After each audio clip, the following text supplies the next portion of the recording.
Hello and welcome to the HPTV Podcast, where we talk about all things Harry Potter television show coming to HBO in 2027. I'm your host. It's so funny every time. Mitchell, along with Jamie and Steven. And it's been a slow week. Not much for leaks or news. It feels like they're hard at work filming, but we're kind of in the doldrums of there's a long time till we're going to get to see anything. Yeah, it's a long road. Yeah, there are a few rumors that a few really minor characters like Deedless Diggle, Pansy Parkinson, the Fat Friar have all been cast. Nothing came across that was that interesting other than Nicholas Flamel, which we had already talked about. And again, these are rumors. But it's funny because, we're going to start seeing actors pop up in leaks that weren't even rumored. Like Piers Polkiss was not rumored. Also, I found out that Piers Polkiss, that actor, is on the show on Apple called Trying, which is, I think, Rafe Spall is the guy whose father, Timothy Spall, played Peter Pettigrew. But that kid he was really cute in that show Trying. And now he looks like a douchey little 10-year-old, but good job. That's what we need. Purposely. That's what we needed from Piers, And it is sad to think, because I've seen him in something else, he got cast in quite a small part. He probably won't show up again, I guess, unless they're like next year, like, you want to show up for one day to shoot a bullying scene? Maybe. See what he's doing. Then we know some extras work is going on. I'm sorry I'm not involved in the London extra community. I really should have gotten ahead of the ball there, but they're... During this paternity time, you really missed the opportunity. I had all that time. Who need to spend the time with their new baby? I've been spending time with my child. Yeah, what were you thinking? Helping with your child instead of getting in the Harry Potter show, Mitchell? What is wrong with your baby? Could have been an extra. Also, I've been saying he could have been the Harry baby, maybe. He could have been the Harry's baby supposed Harry. To be 18 months old. Oh, is he? Dang. Yeah. Is he 18 or is it, I thought it was more like just over a year, but I don't actually know. He's like a year and 4 months. October. Well, what's you're his right. birthday? He's born It was on Halloween, isn't it? Yeah. So it's... Happy birthday, Harry. Happy birthday, Harry. This will come out right around Harry's birthday. Hopefully on Harry's birthday. Jamie edits in time. I will say people in the community, the fan community, have been talking about some major milestones as whether they'll release anything to get people excited on Harry's birthday or on September 1st when people usually go to Hogwarts. I don't think this year. I think next year that's realistic to say maybe we do a teaser trailer, a poster. Again, the only things that Warner Brothers has put out have been the picture of Hagrid and the picture of Harry. And when we say put out, it wasn't necessarily like a full-on press release, was it? The only press releases have been the casting announcements. They've just kind of like, here you go, deadline. And so I don't know when something official is coming, but those kind of give me hope that something sooner than later. I don't know. At some point, we're not going to care because we're like, hey, we just want real footage. We just want to see what they do. Well, since we're so far out, something fun we should do for our episode at some point is like do bets on like when the first teaser trailer will be, when the actual release date will be. We should have those for posterity. Money. Let's do it. Well, between us, it's not going to be much money. You're going to fork it over. Well, real quick though, is Harry Potter's 45th birthday. So old man at this point, only 6 years older than me, but old man. Still older. It is. Older is older. But yeah, it's kind of crazy to think that 45 years. Fun fact, my husband was born in 1981. For a long time, the way I would remember is that Harry was born in 1980 and that my husband was a year younger. I mean, not even 1 year, like 6 months younger. But that's how I remembered. I'm like, okay, when's based off Harry Potter's birthday? Because when you get married, you have to put in your spouse's birthday a lot. You remember what's really important and you base everything else off of that. So what you gonna do? I'm with you. It's all good. I was thinking we still have to register our baby officially, and you have to make an appointment. At the DMV, is it a long wait? You have to sit there at the council office at the. Really, they don't just like have you do that at the hospital? Apparently, they used to. We were going backwards here, and I was like, I could still sneak the wrong name on the form, So we've made our appointment. Hannah might never see the form. I don't know. We could have an Albus, Severus, Percival, Wulfric, Brian, Dumbledore, Mitchell. Your child's name is pretty close to that. Just kidding. Wow. I told Jamie, what's funny? I said to Jamie, if anyone's talking smack about my baby's name behind my back, you should tell me. And now I know it's Jamie. She did not like the double middle name. I don't mind the double middle name. I just think it's very Albus of you. I married into a Hispanic family, and we don't do a ton of names, but we have people around us who have very long names. I was going to say, because my they keep wife's last family names. is, yeah, there are people who have like 7 names in my wife's family. So I'm with you. It's all good. 2 middle names is no big deal. Neither one were James after me. Well, that would have felt. It's hard. We had a lot of family names we liked that worked better as middle names than first names. And there's more, and I'm like, who knows how many we'll have? And Hannah and her brother both have 2 middle names, so we ran with it. But can I give one of the middle names is after our dad? Yeah, Gary. There's no way in 2025 you could have given that as a first name. It would have been the only Gary for years. Actually, it actually made it very much an individual name. Well, like when you're looking at names, we did look at the popularity of names, and like they could be dramatically different between the UK and US. And you look at names that are super popular now and what's coming back in, what's not, and like tracking those trends is crazy. But I tell you what, we never had to worry about Gary. We thought about, I thought about give it that as the first name, but then go by its middle name. But Hannah his did not middle like name. It's a him now, Mitchell. It's a him. At the time, they didn't find out till the baby came. We did not know the gender, and I was using they at times. I just wasn't sure, but I've always been notorious for calling infants it, and it's not always been enjoyed by my 10 nieces and nephews. Well, there is a very famous book, but whatever. I've heard of like the name of that book, but I did not know what it was about. In other news, when you mentioned Apple, I just finished Sticks, season 1 of Sticks, and it was so good. You guys should watch that. Oh, you watched it? It had some parts in the beginning where it wasn't trying too hard to Ted Lasso, but it was still finding its footing. I still think a couple characters like don't have the right blend of funny and drama and development, but like overall, I enjoyed watching it every week. Big golf times because I usually work at the Open. The Open just happened. The Women's Open is happening now. And then we had Stick, and right on the back of Stick, we watched Happy Gilmore 2, which did bring me great joy. I really liked it. Did you see how you saw it too? It's also on the TV. Movies. Happy Gilmore 2? It's on Netflix. Oh, I assumed it would be in the theaters. It had to be a bigger deal than just Netflix. I'm gonna go watch it then. Sandler getting that money. Yeah, he has a Netflix. I know he does have a good deal with Netflix. Yeah, it was bizarrely Hannah likes Happy Gilmore 1, so it worked out very perfectly. Well, that's what I said to people. You'll like it if you liked Happy Gilmore 1, because there's a lot of references to Happy Gilmore 1 that are some of the funny parts. The nostalgia and the cameos, it is Adam Sandler humor in the end. He's not pretending to be anything else. It still really frustrates me when people watch it and are like, it was bad. They couldn't even do this or this or this. I was like, what did you go in expecting? If you think he didn't execute on his vision or it wasn't going to be entertaining to many millions of people, you are wrong. Adam Sandler is Adam Sandler is Adam Sandler. So you kind of know what you're going to get when you turn on the... Here's the thing. If Adam Sandler does a serious movie, I think he hits 75 to 80% of the time. When Adam Sandler does a dumb movie, I think he hits 50% of the time. But then, you know what? Murder Mystery 1 and 2, good time. Just go with it. Good time. 50 First Dates, good time.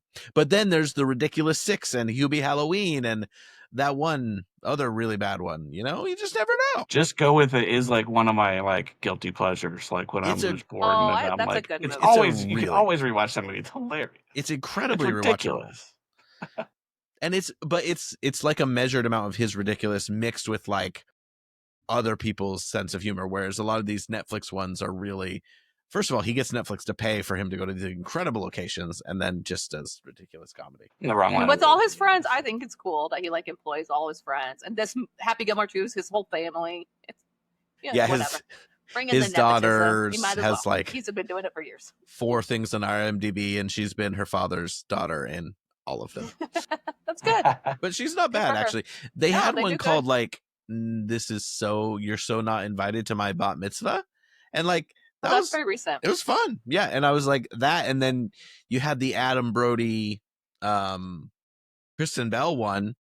I can't remember what it's called, but it was a really good one. Yeah, I know what you're talking about. The show? Yeah, the show on Netflix. Anyway, they both felt similar visually. So I was like, anyway, I'm in the bar mitzvah world, As you should be. Well, real quick, before we move completely off of streaming and Apple TV, have you guys watched the Big Door Prize on Apple TV? No. Never heard of this. This is Apple TV. You don't know. I didn't even know about Sticks until I turned on Apple TV, and I was like, "Oh, this looks interesting." I've watched a lot of Apple TV. What is this? So it's great. It's this show. It's like a small town.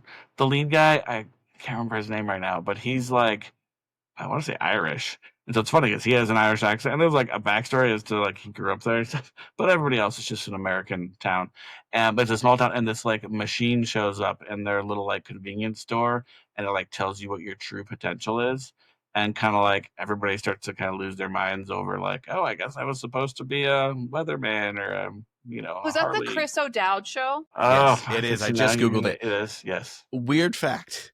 The other day, there was these things are related and very roundabout. Chris O'Dowd's wife, I believe, was seen at a store and her card was declined. And then Chris O'Dowd toured the school that my wife teaches at. And it is not a private school.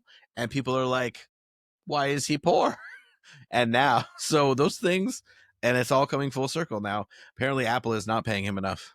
Or he's got a gambling problem. I actually know a friend who's... Maybe she just used the wrong card. Maybe.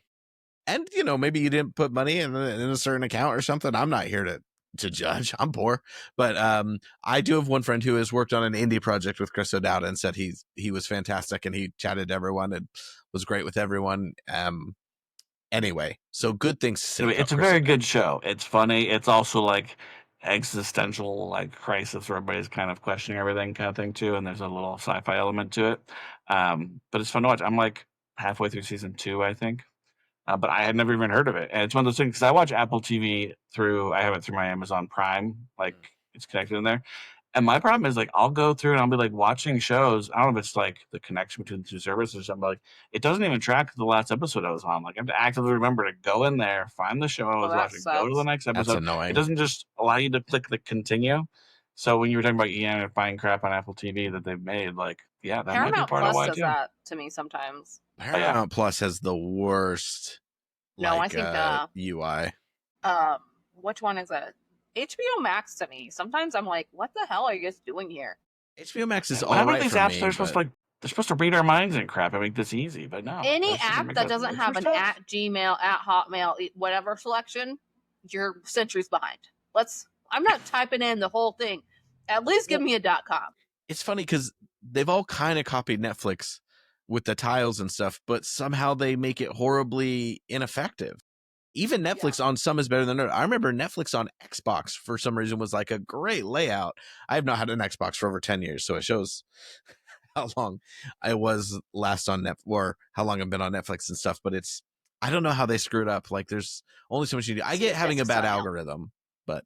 Well, remember the best thing that ever happened was Disney Plus and Hulu combining because the Hulu interface. Come on. But anyway. I will say Apple hits really like. Their movies are very hit or miss, but their TV shows I like, and like there's some of their big sci-fi dramas I want to watch, and I just haven't had time yet. They're but so good. All their shows I watch, we watched like Your Friends and Neighbors, the one with John Hamm, Ted Lasso, Trying. We've watched a lot of them and enjoyed. They put out a lot of. It's not like Netflix. You get like 2/3 of what Netflix puts out is probably crap. It seems like it's just filler. So I feel like there's a ton of stuff on there, but Apple only puts out quality stuff. That's good. Except those theatrical films, which seem to be like they had that big movie with Channing Tatum and Scarlett Johansson that bombed about something about space. And then they had a movie where John Krasinski and Natalie Portman were looking for a fountain of youth. And I like a weird, kitschy adventure movie. And that came and went without anyone talking about it. Like they seem to really be big or be terrible. F1 I hear is good. I didn't get to see it. I'm still real sad about that, but it's fine. Well, what's that other one too, though? It was The Gorge. Did you guys ever see that? No, with Miles Teller and Anya Taylor-Joy. I do want to see that one. Exactly. I do it this was thing actually really good. Where I've had to watch a trailer because I'm like, if you want to watch this, I'll wait for you so we can watch it. And so because if I watch it without her and she's like, I wanted to see that, it's not great. It's not a great look for me. And then all of a sudden I've asked her about 400 times, should we watch The Gorge? And she's never in the mood for The Gorge, which is understandable. But I'm like, then let me randomly watch The Gorge someday, Anyway. The balance of marriage.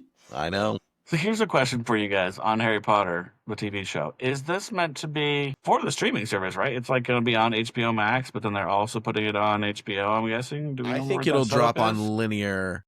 They made a big deal of saying it's an HBO original, not a Max original. So I would think it would drop on linear at the same time. But I think this is supposed to be their anchor. They're moving into a bunch of new territories with HBO Max or Mac, whatever the hell it is now.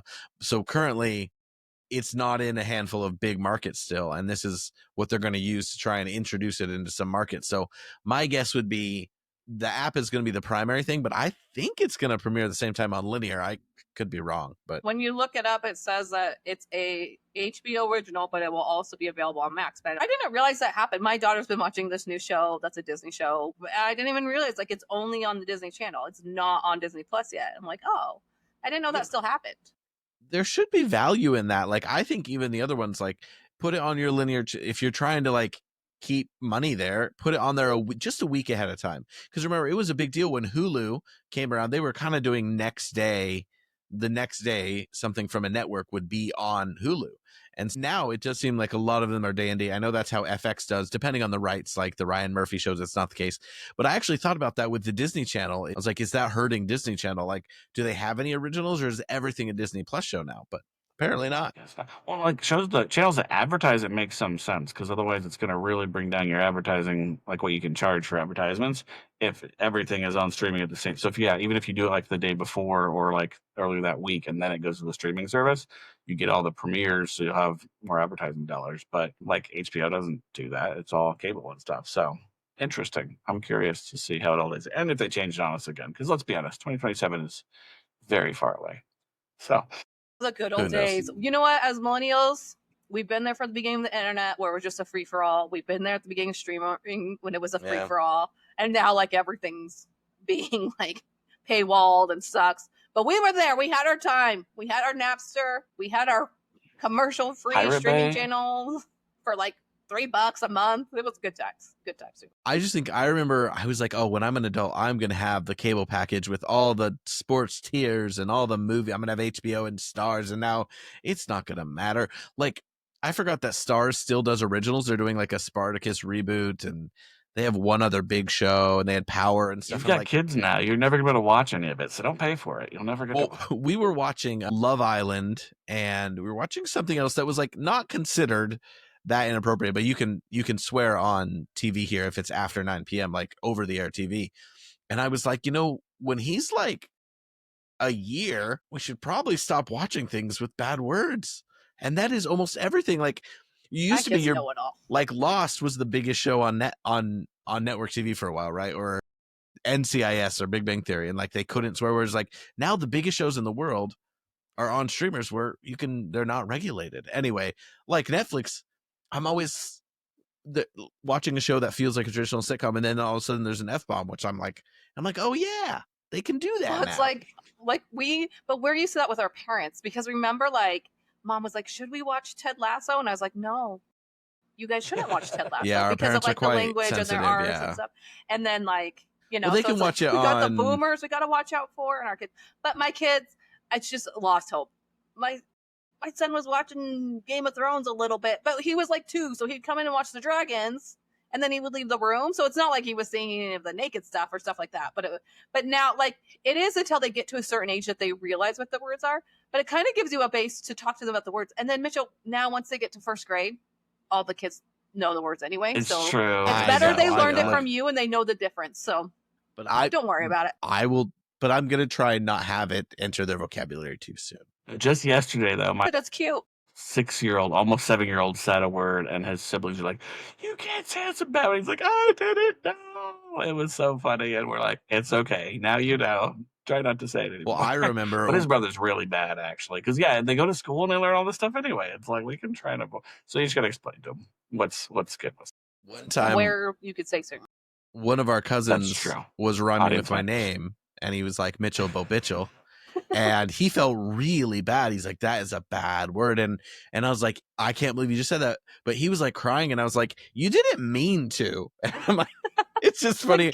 Or more consciousness where I was like, you didn't do it on purpose. Like, you can go tell your parents and just say you were just doing the name game. What are you going to do? Anyway, we're talking about Harry Potter. It's in here. Streaming wise, it's interesting because is Harry Potter in the States right now? Is it on HBO Max or is it on Peacock? Right now it's on HBO Max. They like switches back and forth. For a while, every they were 6 months. They just trade the rights because you have one, because Peacock was using it. Both of them, I think, used it for their launch as like a grabber. Like, remember when HBO Max came on, they really wanted Friends because Friends was on NBC, which you'd think is Peacock, but the studio behind it was actually Warner Brothers, which would be HBO. And so for Harry Potter, it's funny, I do kind of associate with Universal, which would be Peacock because of the parks, but it is owned by, of course, Warner Brothers is synonymous a little bit with it, but they kind of just trade it back and forth because they know it's like their contract that they each have it for so long. So like one time I was doing a Harry Potter rewatch podcast, and like halfway through our rewatch, I had to explain to everyone. I was like, okay, now it's on Peacock. Like you have to go over. What's on Netflix here, which is really handy, but we've been watching Lost, and it did just drop off of Netflix here, but it's on Disney Plus, so we just kind of had to switch over. You know what else I don't like about Disney Plus is when you hit pause, it doesn't tell you where you're at in the show. I know, and that's so hard with kids because it's like, okay, you guys, we'll start right back where we were when we leave or whatever, and then like with some shows it doesn't, some it doesn't. And I also think the funny thing about Disney Plus is every time you end something for us, it recommends Mickey Mouse Clubhouse. Even if we're on like an adult, it's like, do you want to watch this next? It's like, no. Well, and they still have the 20-second countdown between shows. Like if you want to watch the next episode, I'm like, Netflix fixed this 5 years ago. We want a 5-second countdown. That's fine. All right. Anyway, so Harry Potter is on HBO Max if you're in the US. It's on Netflix if you're in the UK, but it doesn't matter. Don't watch the movies anymore. They're old news. We're moving on to a television show, which will definitely be on HBO Max. HBO, go. Our movie theater, one of our movie theater here is doing a replay, I think in September, and they're doing of all the movies where you can just buy a pass for like $25 and then you can just go when you can to all the movies. I'm like, that's a pretty cool idea. I might do that for some. How long are they showing I'm not supposed to watch though? ever again, according to Mitchell. I know, that was what you swore. I didn't swear that. He did. I did. The only reason I would break mine is if I could get really cheap tickets. Sometimes they show them with a live orchestra, and I might do that. But I could do that for Jurassic Park or Lord of the Rings show. And a lot of times they're at Royal Albert Hall for really affordable prices where they show the movie with a live orchestra. So maybe, but probably. Real quick, because you mentioned Jurassic Park. Did anyone see the new Jurassic Park? No. It was during that baby window. I did not hear good things. But here's the thing. Nobody said good things about World 2 and 3. And I thought, especially the second one, they were trying something. They made it like a haunted house with a dinosaur. And the third one, where they brought everyone back together, look, it was messy. It was like there's only so many ways you can turn a dinosaur into your villain or your horse shows. And this one, it does seem, I remember when I read the logline, I was like, this sounds like Jurassic Park 3. And people are like, it kind of is like Jurassic Park 3. Shout out to William H. Macy and Téa Leoni. But anyway, you just have to go in with the proper expectations, but it probably would have been more fun on a big screen. But I will watch it when it comes to streaming for sure. Oh, your shirt, Steven. Just realized. Jurassic on theme, always. I did have Hannah watch Jurassic Park. It was not that successful. And then I had her watch Back to the Future for the first time. That was officially my child's first film, was Back to the Future. And Mom and Dad were here with us, so it was a great movie moment for me. I don't want to ask Hannah if she liked it or not, because if she says no, I'm going to be so disappointed. So I haven't brought up watching 2, and also I like 3 better than 2, so I was like, I don't even know what to do with it. At this, she does kind of want to see the musical, so maybe we'll see. We'll see. A couple years ago for Isaac's birthday, I rented out a theater, and we all watched Back to the Future with all his friends. It was so fun. Oh, yeah, back when it was easy to do that. Like somebody hint to Hannah that is something I would like for a birthday gift. Maybe not Back to the Future, but a movie I like. Also, I've not shown Hannah The Social Network. Why do we need to hint it, Mitchell? Doesn't she watch your podcast? She doesn't listen to us? She likes our stuff on social media, Steven. I can't push it too far. Maybe now that she's taken all the walk, she's on a very long maternity leave. So maybe now that she's walking, she'll listen to us, but I doubt it. Maybe if we podcasted about something else. But that hurts. Tell her that. Anyway, this has been quite the ramble. We're going to sort some characters 25 minutes in, because there's nothing going on with the TV show. We're just here to enjoy the ambience of the magical wizarding world. 2 years. We got 2 years. Hopefully 18 months. It could be like a year and a half. Yeah. Let's try and stay optimistic. I can't believe that they'll launch a big show before March, April, May. So I think love that when it comes out, we'll be able to measure if Harry would have been able to just get up and walk away as that baby, because your child will be that age. That is true. My goodness. I got to start thinking ahead. What age will my baby be at certain ages where I could get him cast? Anyway. Okay. So today we're going to do some sorting. We're going to bring whoever we want. We're thinking characters from other movies, actors, celebrities, Canadians, whoever you want. We're going to put a name out there, and we get to discuss what house we think they would be in. Now, I have to also add, this was really hard for me because I realized there's a lot of generic characters that I'm like, oh, that's too easy. And then there's characters that I'm like, okay, well, at the beginning of this, they would be in Gryffindor or Slytherin, but by the end they're in Gryffindor, you know, like it's quite common. So I think you got to point out when we're kind of drafting this character, which would generally probably be the introduction to them. But like I thought about Iron Man, clearly, even though he's a genius, Ravenclaw-ish, clearly a Slytherin to a Gryffindor path. So it's like, okay, am I drafting Endgame Iron Man or am I drafting Iron Man 1 Iron Man? Anyway, I digress. Steven, why don't you give us a selection to start with? Well, I'm glad that you brought up Iron Man because I'm going to go with a safe one. And not Iron Man, but Captain America. And I think it's pretty clear that Captain America is a Gryffindor, right? He's a brave guy. Yeah, he's very moral, self-sacrificing. He kind of, you could argue that he taught Tony, how to do the self-sacrificing thing and gave him the motivation in the first Avengers movie. He was really, when he was dainty little, I can't remember his name right now. Anyway, before he was Captain America, Rogers. Is there an argument he was Hufflepuff? Also, in Civil War, he's going against the government, which would seem against type compared to Iron Man was with the government. So anyway, he's definitely a Gryffindor. I just wanted to point out some other possibilities. No, I think there's always elements of the other houses. And like you said, even with Iron Man, there's elements of all kinds of different ones. But I think Gryffindor is where he falls pretty handily. And you got to be a little dumb to be a Gryffindor too, right? Just a little bit. You have to at least be willing to ignore logic and reason to a certain degree. Otherwise, you wouldn't go risking your butt for stuff. Yeah, right? exactly. So. You have to be sometimes a little dumb to be brave. Just understandable because you don't overthink it. I thought that's why Glinda was actually the perfect Slytherin to Gryffindor because she's kind of really dumb for both, but she's also like really horrible and then really brave at the end. So I also think she pretends she's dumber than she is. That's true, but I think she is. She's got some airheadedness in her. So as do I. Jamie, who do you want to put out there? Okay, I had Michael Scott. That's he did. Who I was a little bit unsure about, but I think in the end I have him as a Gryffindor because the man will bravely make statements and do things. And might be really dumb and very off-putting. He doesn't really think that through till later. He kind of regrets it when he realizes things, but he just plows through life.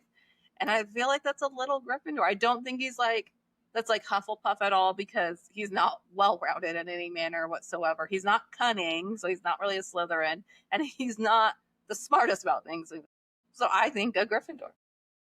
Is he stupid or is it actual, is there a nobility to his bravery? What's he doing? No, but a lot of times he's just trying to stop himself from looking like.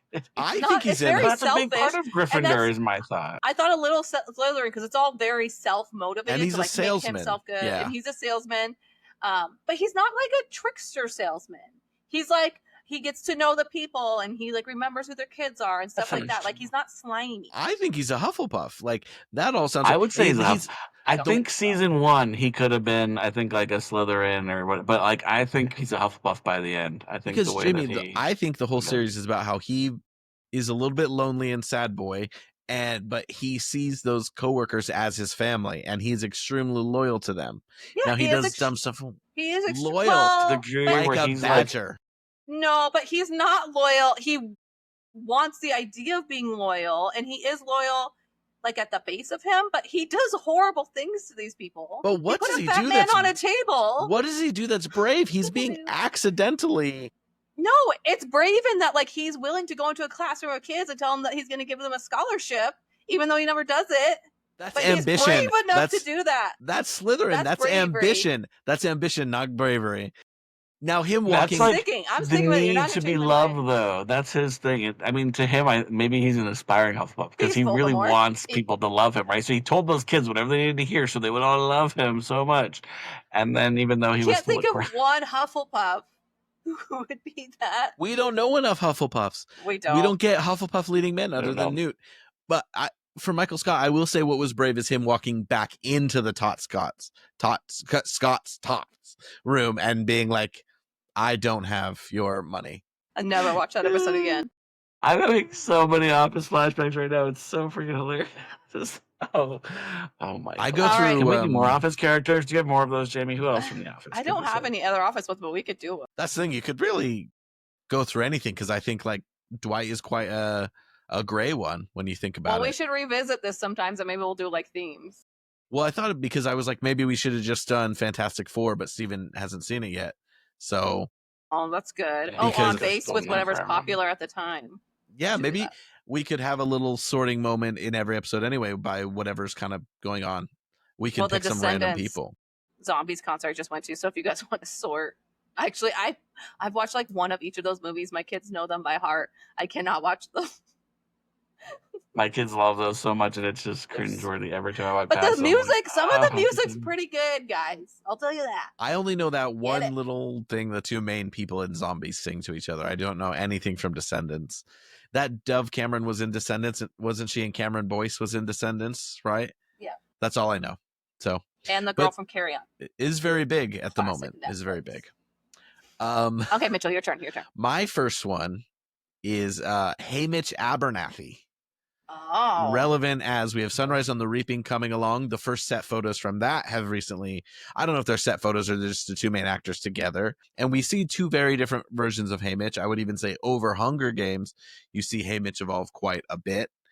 Because, yeah, I think he's got a heart of gold, but he's also quite smart. The reason he's crappy is because he has his heart broken and he's becomes an alcoholic, even though he Yeah, didn't even which want to is sad. drink. I don't To know. know, is there that much gray area there, or is he just a straight Gryffindor? I think he's a Slytherin, and not in a bad, evil way. Like I say this as like a partially self-proclaimed Slytherin, that there is like this good side of Slytherin where I think they're can be equally as smart as Ravenclaws, but they're more cunning and willing to like clever their way through things, and I think that's kind of him.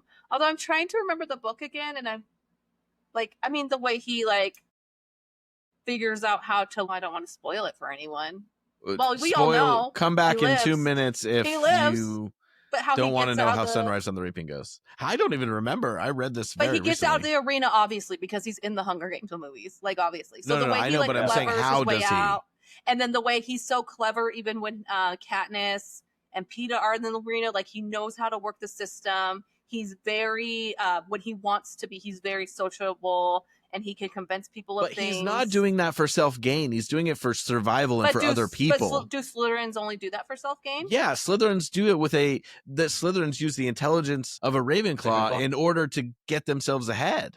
I don't. Not always. Well, I would argue though, but he knows when to turn it on and off. Like, because there are times where he's like, he shuts himself down for all those years. He's like, screw all these kids, let them go to the games and die because they're not gonna like. The best way to preserve myself is to let them all go and die.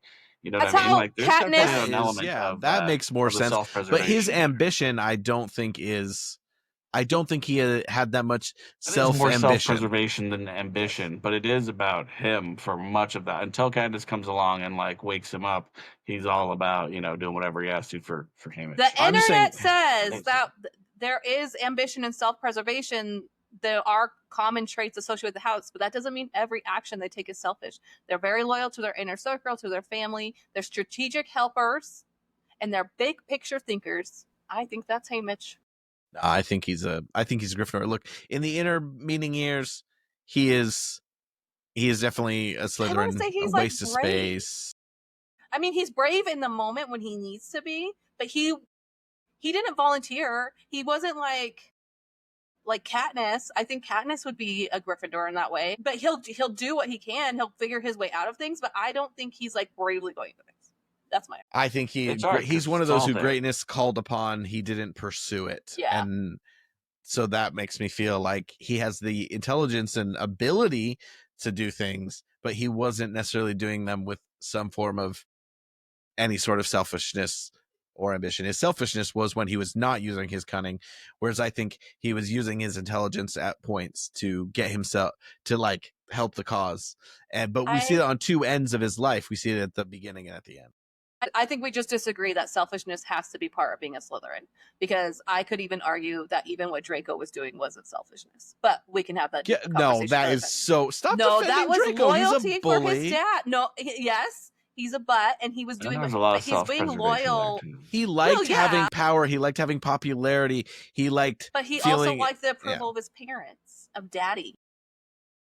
Daddy Voldemort too. Yeah.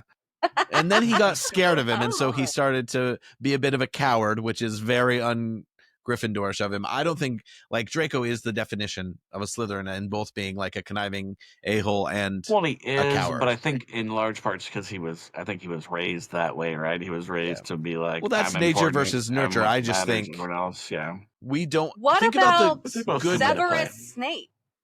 incredibly brave. But he spent most of Sometimes his I think life we just short wanting chicks to and- serve Voldemort and be more powerful and Not get back most at his of his bullies. life. A couple years he spent wanting to serve Voldemort, and then the No, rest from of his like- life he spent. No, I did a until lot he of was deep like thinking 20. about Severus this week, and no, but he was because like growing up though, because he was like this, he was Green like eyes. this trodden down. No, but he was like he was one of those people. He was kind of like Peter Pettigrew to a degree, where like he was treated like crap by his father, right? Who was a Muggle. And he was, so to him, magic was power. He came into school with this thirst for it. He made all these friends. For him, the difference was Lily, right? So him and all his friends were all about Voldemort and like ruling, and having the power. But then once he, love got in the way, that's when he switched, right? So that's when he changed sides and he started working for Dumbledore, So all maybe to protect Lily. A So Slytherin he can found start like that a way. truer calling. Yeah, I think he grew up kind of like with Yeah, this. maybe you It's all can about me, change. it's all about power. And And then maybe he realized Haymitch- there's something more important. But do we know of a Slytherin who Haymitch had started that. a great childhood? And do we know of, like, who are the good guy Slytherins that we know of? It's him and Slughorn, right? And Slughorn still was like the ultimate brown noser. Well, yeah, he wanted he's to for be the man behind self-preservation. the, yeah. Let's not bring him into this conversation. I'm just saying there's no Black, we don't know of any Regulus, good Slytherins. Regulus Black, He learned, well, he, again, all of these Lita, guys, He was raised Lestrange. that way. these all people grew up in abusive or like sadistic environments, and yes, maybe they overcame that, and so as Dumbledore said, we sort too soon. But if we're talking about the main story we saw these characters in, I'm sorry, but I saw Haymitch Albus. Abernathy as a Gryffindor. Potter. Well, that makes no sense. That was part of a stupid plot of a stupid play. You should go see it though. I'm gonna disagree on that. Not canon. I think the way Slytherins are has also changed since Potter years. Yeah, I've got another one for you. This is another That's 'cause Slytherin people are trying to that give I it think will nuance. take us- It was, sorry, one more thing. It's a children's book. You can have a dichotomy of good and evil. You can have Jedi Yeah. and Sith. Okay, Slytherins are bad. It's a children's you story. can say Stop that trying to Haymitch- redeem them all. Haymitch started with self-preservation and then helped people in the end. Even begrudgingly, he didn't really want to help people, but whatever. We'll leave this to the internet. Comment below. Tell us what All you right, guys think. Steven, who did Who's you right? have next? Obviously, it's me. I think I had another Slytherin, which I don't think anyone will argue with me about, but I think it's a much funnier take on Slytherins, which is Sheldon Cooper, in Big Bang Theory. He is all about himself. He knows that he's smart, and so he believes everyone else should really just be doing what he tells them to do all the time, and that would make the world work better, right? Though he does also have some endearing qualities, which are hilarious. I didn't watch a lot of Big Bang Theory, but I could also see him being a Ravenclaw because I do kind of think that's a smug attitude of a lot of Ravenclaws, is that they, even just because they are a Ravenclaw, There is they some know arrogance better. implied Yeah. for a lot of Ravenclaws for sure. Yeah. Rowena herself. But and I think everything. there's enough examples of times where he like used his to manipulate the group, and to, like the one where he's training Penny with chocolates. Every time she does something he likes, he gives her a chocolate. He just tries to condition her to being exactly like. It's very manipulative and again hilarious. But I mean, I think there are some Ravenclaw qualities there. But I think he definitely falls into this. like, and by the end, he's grown some empathy and everything. But it's like defining through and through, he would be a Slytherin. But I think he's interesting. One thing I like about Sheldon is obviously young Sheldon, as they try and have him have character progress, and then it doesn't really line up, does it? But Then sideline him for his own show. it's really good. I do really enjoy Big Bang Theory. I have never seen it through twice, but I was talking to someone about Lost because I'm watching it, and they had a lot of characters that I felt like they didn't know what to do with. They kind of explored what they had, but I even would say that their big four characters, or like Jack, Kate, Sawyer, Locke, didn't actually, they showed more growth than other people, but they actually just kept being able to mine those same characters for good story. And I think that's what Sheldon is. He does evolve somewhat, but you can only do it so many different ways. He can only learn those lessons so many times. And yet somehow they found these characters interesting enough to keep mining them for good stories for a show. Whereas other one-note characters, they kind of, stop finding interesting things to do with. And so they kill them off. All right, Jamie, who's your next one? I'm glad we're having lots of disagreements. I was worried these would be too simple. Okay, my next one, I guess, is an easy one, but I could see it going a couple ways. But I have Walter White as a Slytherin. But in some ways, his motivations at the beginning are very kind of like brave. I think self-preservation, but I think he is really doing it for his family. Like he wants to survive for his family. But I think at the base of it, just because of all the cunning and how caught up he gets in it, I would say a Slytherin. He starts to enjoy the power a lot. You could say when we And the meet money. him, he is a little bit of a pushover. He's a chemistry teacher, so he's not showing ambition in that way. And he's smart in the sciences.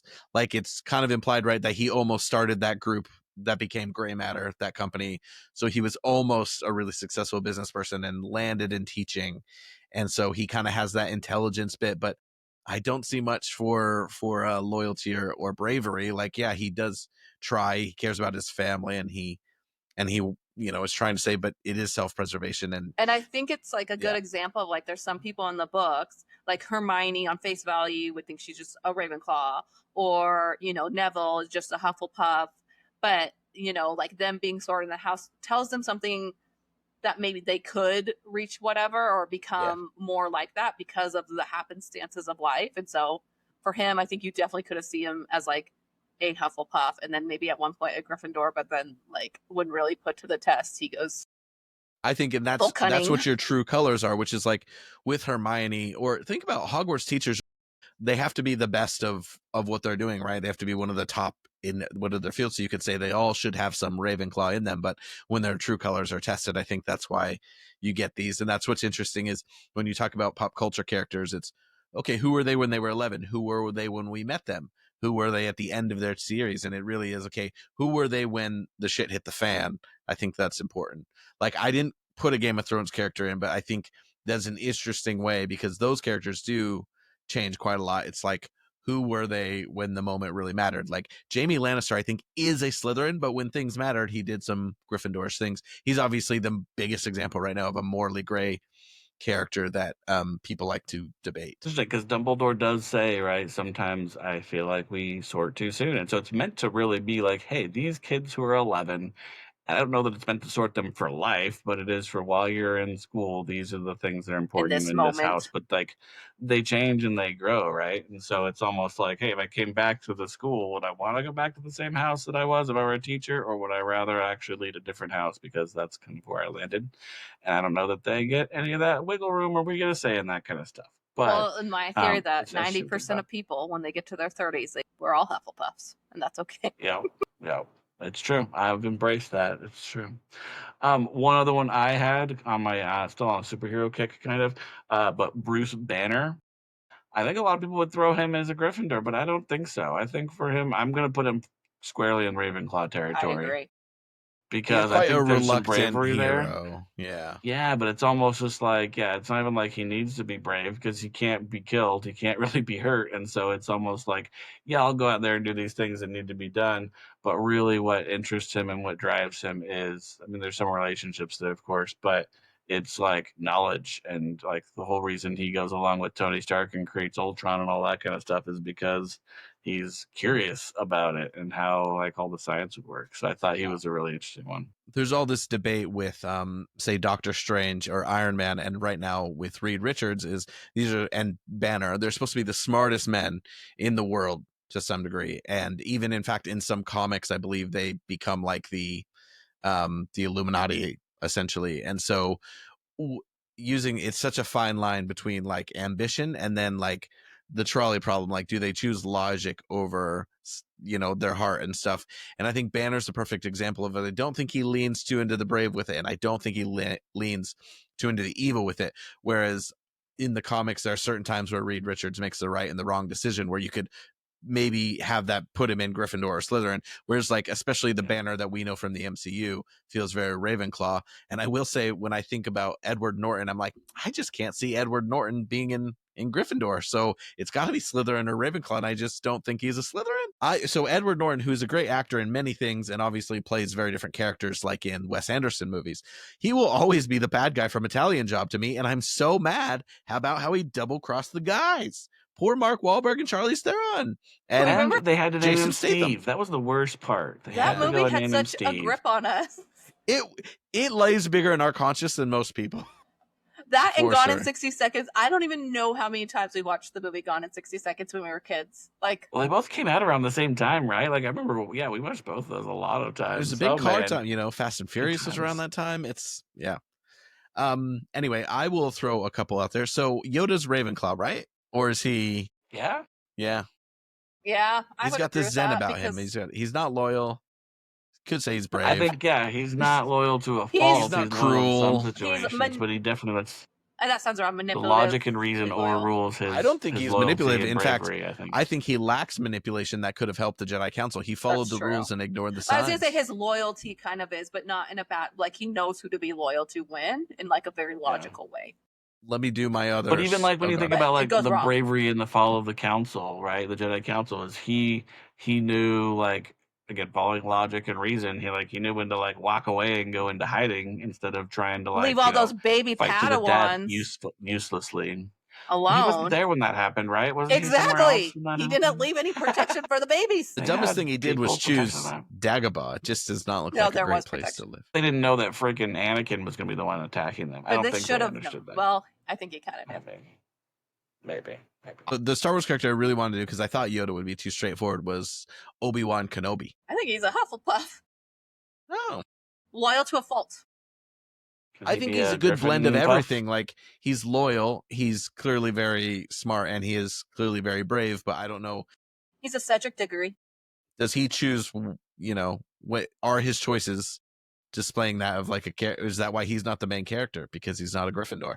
Yeah. Well, he's something to think through that's interesting because we see him when he's pretty young and then all the way up until he's pretty old, right? So I think when he's younger, he's a lot more brash and everything. Yeah. I think there is a lot more baby Gryffindor there where there's not as much thinking. But then when he gets responsibility for Anakin and he becomes like the master, there's definitely metamorphosis. Maybe he is the Cedric Diggory. Just in case. I think he is a Cedric. Well-rounded. He has a little bit of everything. He does make the rounds over his years through the different houses and he becomes very well developed. Did either of you guys? Want I to have watch a a couple bunch more. of stuff I don't have time to watch. I know. I have a couple more toss out. Did you guys have any others first?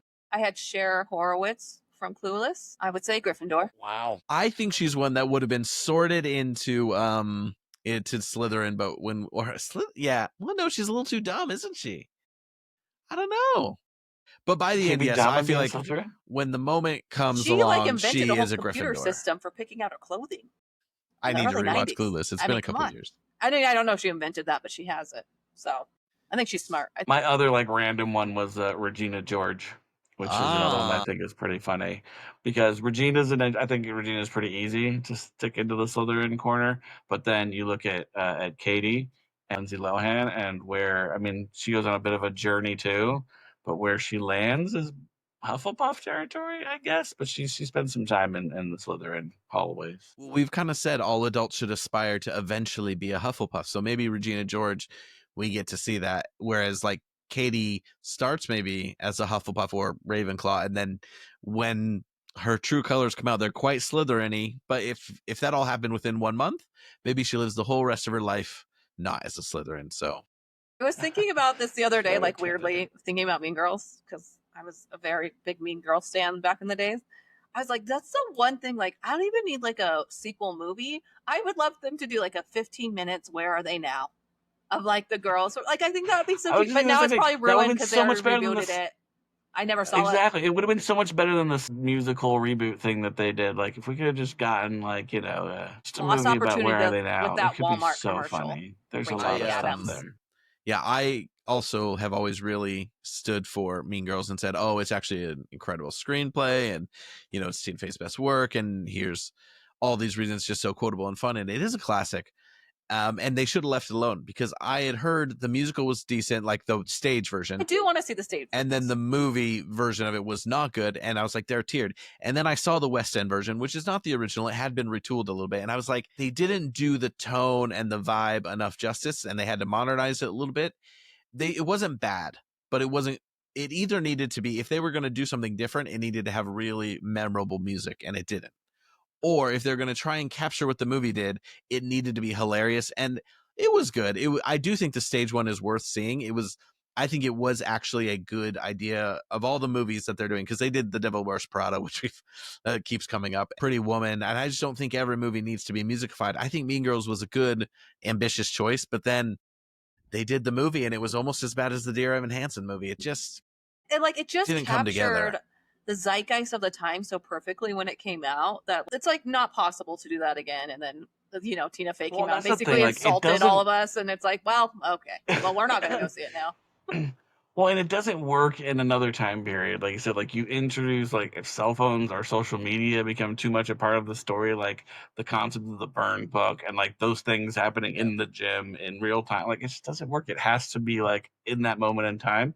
And I still remember the first time I saw that movie. I missed it when it was in theaters. I didn't see it till after, but it was my first semester when I was in college. And that it was so timely, because that was the moment when it was all real and stuff. It was so freaking hilarious. I think, so yeah, it's hard to retool that and reuse it in a different time frame. Or to try and capture it in this time frame and for it to work with the nostalgia of those who it did matter to and teenagers now, impossible task. But I think that in Pitch Perfect, like there's just these movies that like hit in this moment where they become nostalgia, and like you kind of have to let them be, because you're never going to duplicate that greatness. In another left turn, I have Monica Geller.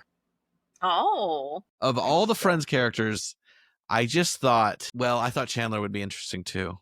Rest in peace, Matt Perry. But Monica Geller, Ravenclaw? I think she might be like the most lovable Slytherin there is, but she's quite She could be a Slytherin. That's true. That's true. She is quite neurotic and a control freak, and she can be pretty. I don't know if she's ambitious though. It's not quite there. There's the manipulation, and she definitely has that. Like, she become like the head chef of a nice. My way is the highway. Is she loyal though? Of all the friends in the friend group, is she loyal? She's kind of always. I don't know. Maybe we should do the friends. That should be a segment. Is the sorting the friends? Rachel, like. I mean, she does like automatically take in Rachel, but you could tell like she's annoyed with her right away. She does not like her. Well, and Rachel obviously has some inconsistencies for a while. Like they didn't. She changes, as does Joey. She has the most character growth in the show. Yeah. We'll come back to the friends. I think that's a good shout. I think that's a good one to do. Head up. And my last one was Doctor Strange, who I think it's almost like I don't know. I guess he does land as a Gryffindor, but he's that hyper intelligent, you know. Also, he does some things sometimes that come off as heartless, but I don't think he ever goes bad the way some evil genius. Not that he was a genius, he was just a surgeon, but he kind of takes on that role, doesn't he, of power, and he can seem vindictive. But anyway, he was just I did want someone from the MCU, and he's the one that came to mind. Yeah, he's interesting because he is such a Slytherin, and then when everything happens and he becomes someone doing all he can to save the world, it's almost like Ravenclaw-ish, because he still is protecting himself. He's still going by the numbers. Oh, that whole Spider-Man movie. It's the coolest movie that makes me so mad. The most I've ever cheered in a theater, but also been like, what the hell? It does rely on its cameos, but man, do they get me every time. I will watch the whole movie because I love the cameos. Is that the one we saw together? Oh, no, I think we saw to set that up the right way required a lot of contriving of things that got real weird, but like the payoff was there. Well, I love Andrew those Garfield, moments, what a gem. the cheering when they show up. No, I'll look them up on TikTok, where either the part where they come out of the portals in Endgame or the part where they come out of the portals in Spider-Man, and I just watch TikToks of people reacting to them. Do you guys want to know I mean, I don't know, maybe as males or just in general, but if you ever like need to cry, sometimes I feel like as a female human, sometimes I just need to cry. I will watch that clip of Endgame when they all come through. I'll watch Hayden Christensen being cheered at like the Star Wars conventions, like the first time he went to one, and it was like the first time he realized that people actually liked him because like people have been so mean to him about Star Wars. Yeah. I'll watch those clips to cry.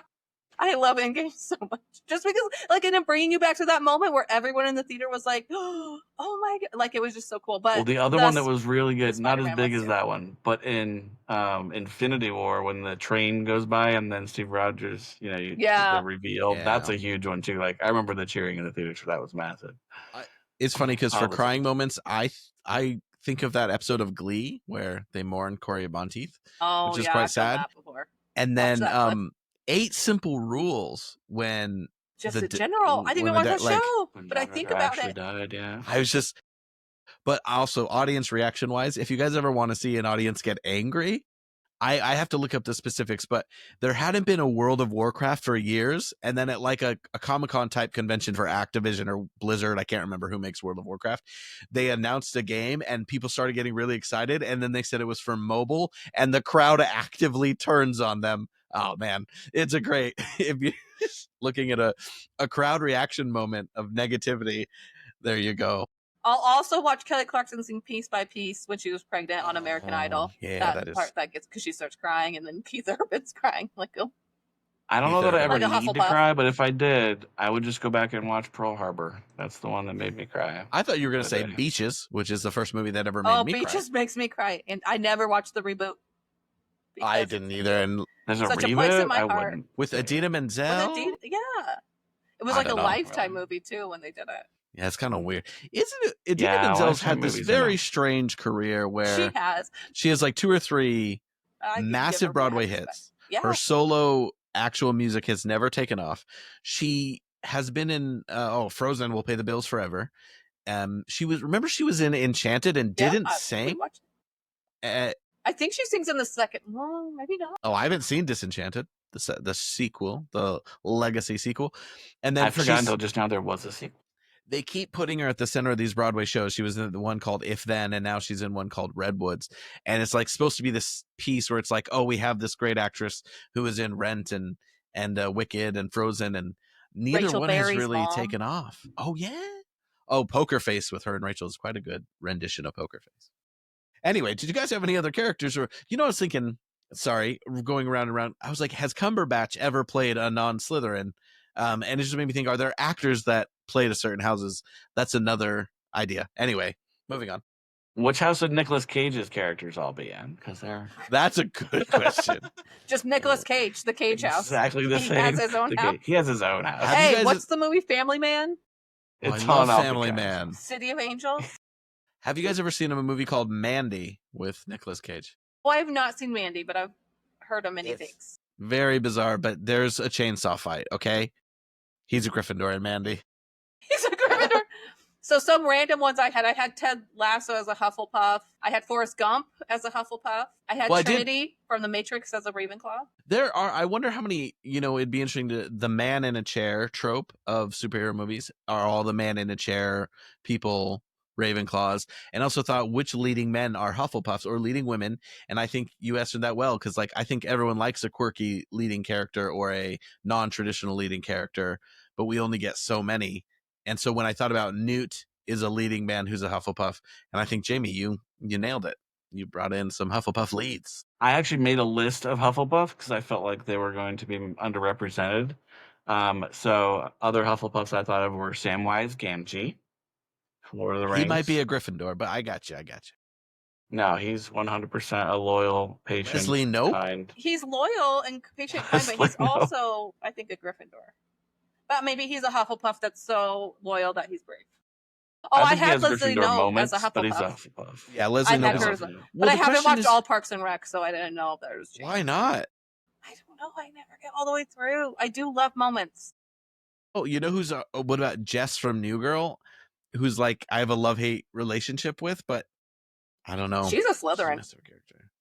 That makes sense. I love her. Well, then I've also got I had Ted Lasso as a Hufflepuff, Baymax from Big Hero 6, Hufflepuff all the way, and Paddington Bear. Paddington Bear. What's up? Did you guys see Paddington in Peru? Yes, I've seen How was everything. it? Not. I really liked it. It Is does it like feel an a little actual different than direct one. sequel to the others, or is Yeah. it meant to be like a Yes. semi-sidebar No, reboot? Okay. it's the family. It just they recast the mom, but I think it's pretty good, and I like. Is it Emily Mortimer? Mm-hmm. It's just funny that came out weirdly like 2 months before it came out in the States. It came out here, and I was tempted to see it at first, and I never did. And then I heard, but it's such a high bar. Like the first one's a classic, and the second one a lot of people think of as like a perfect movie. It's like Yeah, I really still well like the constructed. first one the best, even though the second one is really great. I think the third That's how I one had feel more. about the Dark Knight trilogy.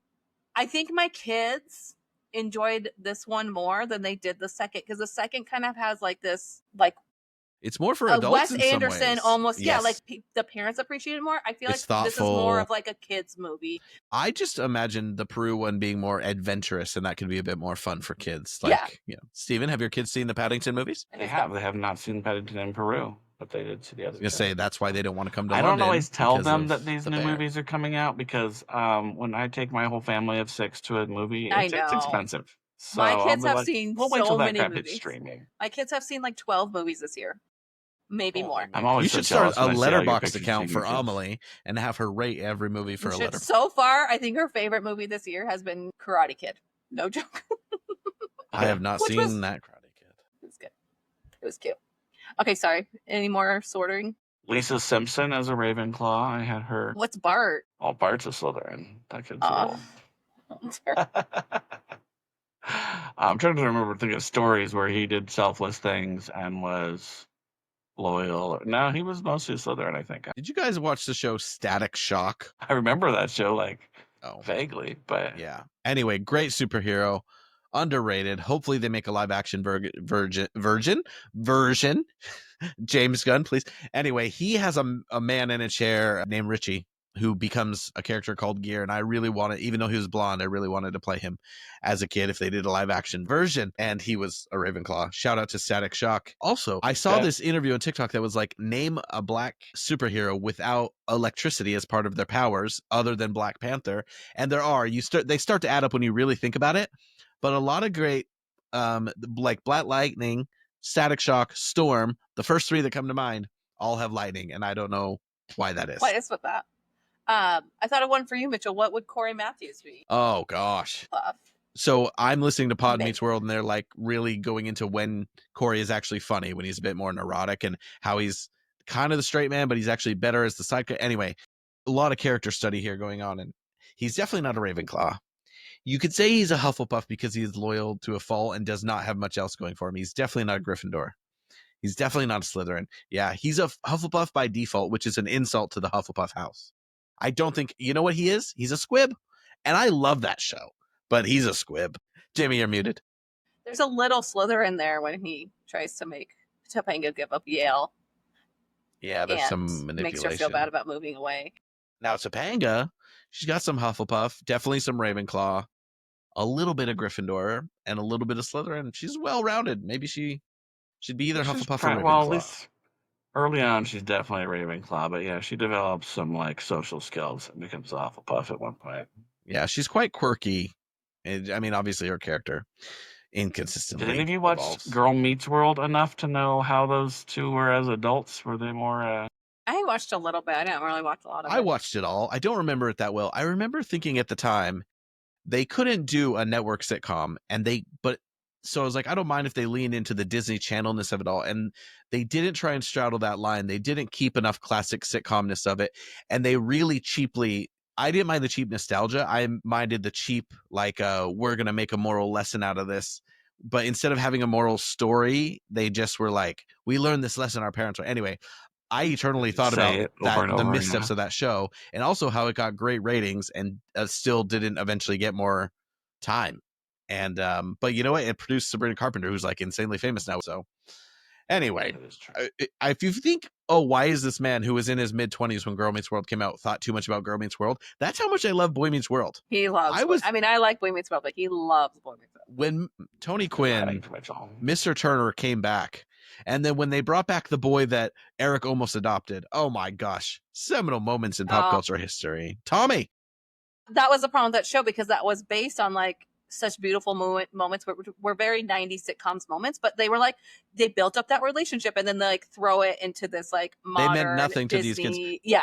I just think there was a clever way to do it. And I think it would almost be more entertaining to then follow the adults as like Man Meets World. And also Will Friedle is one of the lost treasures.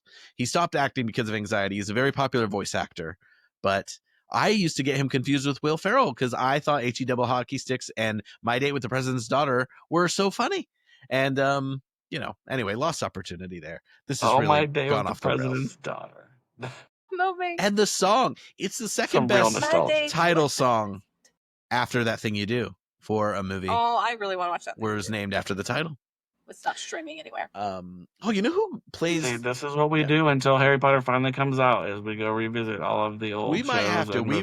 We've talked about going into a bi-weekly and doing a different podcast on the odd week, but that would mean we'd have to start new social media accounts for the other podcasts, which sounds overwhelming in this very moment, but it'd probably be more fun at this point. Let my kids get back to school and then let's. Yes, we're on a summer. We're going to take this summer chill. We're going to enjoy coming up with whatever Potterness we can, and then we'll see. Did you guys have any further sorting thoughts before I tease next week? I do think we should eventually revisit this like we will with the quizzes and stuff, and do like series or do we could do full episodes, or we could just do we could do Friends in the Office. If next week, there's only a couple news drops, or not next week because we have a plan, but if there were an episode where it's like, oh, we're going to talk some news for a bit, and then let's sort the Friends, it could be a segment of its own. So we will keep sorting, and we need to go deeper. I know we can't just silo these houses so individually, but it's kind of what the whole point is.